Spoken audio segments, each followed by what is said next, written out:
नमस्कार। गुजरात की 182 सीटों पर 3 बड़ी एजेंसियों के ओपिनियन पोल सामने आ रहे हैं और काफी चौंकाने वाले आंकड़े निकलकर सामने आ रहे हैं, क्योंकि गुजरात में आम आदमी पार्टी की एंट्री से कहीं न कहीं गुजरात चुनाव में काफी बड़ा उलटफेर हो सकता है।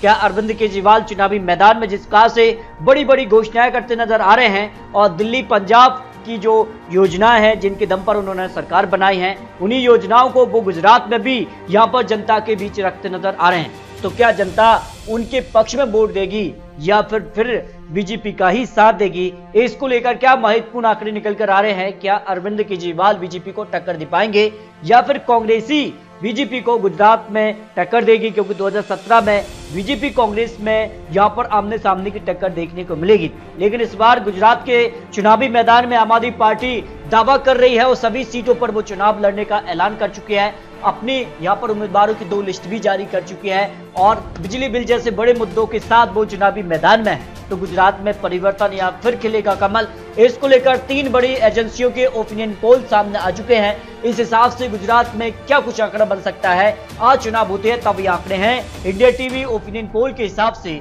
बीजेपी 108 सीटों पर जीत हासिल कर सकती है आज अगर सभी सीटों पर चुनाव लड़ते हैं, जबकि कांग्रेस को 55 सीट और आम आदमी पार्टी को फिलहाल 16 सीट यहां पर मिलने का अनुमान लगाया जा रहा है। 0 सीट से 16 सीट का आंकड़ा आम आदमी पार्टी, क्योंकि 2017 में 0 सीट थी आम आदमी पार्टी की, जबकि कांग्रेस ने 77 सीटें, बीजेपी ने यहां पर 99 सीटें हासिल की थी। अन्य की बात की जाए तो अन्य के खाते में भी 3 सीटों पर जीत मिलने का अनुमान हो सकता है। टाइम्स नाउ ओपिनियन पोल के हिसाब से भी अगर बात की जाए तो भारतीय जनता पार्टी को 121 सीटें जा सकती हैं। इस हिसाब से भारतीय जनता पार्टी गुजरात में फिर सरकार बनाने में सफल होती नजर आ रही है। कांग्रेस 42 सीट और आम आदमी पार्टी 16, अन्य की बात की जाए तो 3 सीट, यानी भारतीय जनता पार्टी को नुकसान नहीं हो रहा है। नुकसान सीधे तौर पर कांग्रेस का है, कांग्रेस का वोट शेयर कम हो रहा है और जिसका फायदा सीधे तौर पर यहां पर आम आदमी पार्टी को होता नजर आ रहा है। एक और एजेंसी की अगर बात की जाए तो नवभारत के हिसाब से आज चुनाव होते हैं गुजरात में, तो फिर किसकी सरकार बन सकती है? बीजेपी को 115 से 125 सीटें जा सकती हैं। कांग्रेस की बात की जाए तो 39 से 44 सीटें जा सकती है आज चुनाव होते हैं तब ये आंकड़े हैं।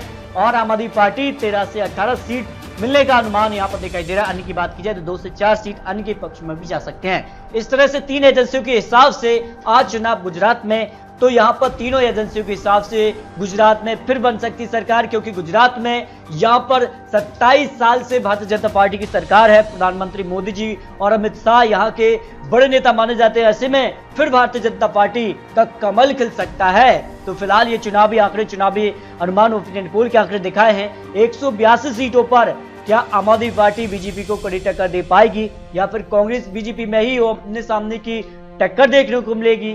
ईश्वर अपने राय कमेंट बॉक्स में जरूर रखिए। या भारतीय जनता पार्टी एक तरफा गुजरात में सरकार बनाने में सफल होगी? ईश्वर अपनी राय कमेंट बॉक्स में जरूर रखिए। मिलते हैं दोस्तों लेटेस्ट अपडेट ओपिनियन पोल के साथ, तब तक के लिए जय हिंद, जय भारत।